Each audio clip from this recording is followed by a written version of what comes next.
was most responsible for projecting that kind of hip-hop jazz connection was Giles Peterson. And I think that in the wake of acid jazz, I think that what he was beginning to look for as a DJ was a more contemporary kind of vision.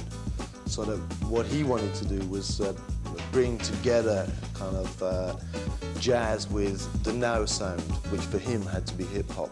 The way I started was basically by going to basic, straightforward kind of dance clubs, particularly soul music, black music clubs, and I'd hear the odd kind of crossover jazz tune, like a Grover Washington or a Sanborn or something like that.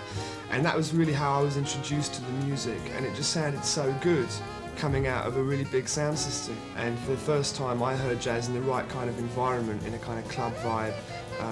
The power of the music was at the fore. For example, if you were a jazz dancer of kind of the IDJ caliber or whatever, then you were seen to be able to go out there and boogie with the rest of the crowd and cut some of the hip-hop moves, etc. But at the same time, you were able to dance jazz, and normally that meant that you were at the kind of pinnacle of the dance hierarchy within the scene.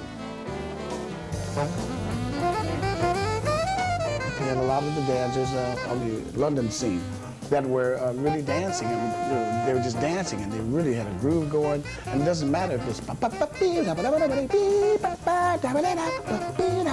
they just grooving, man, free form, totally free form, not inhibited by it has to be this kind of groove or that kind of groove. They're totally improvising and letting themselves go. And that's the way it was in the 30s and the 40s. There have been so many sort of, subtle fusions, and it's been a subtle build-up. I mean, recently it's really come to the fore, particularly with, the jazz thing tuned by Gangstar.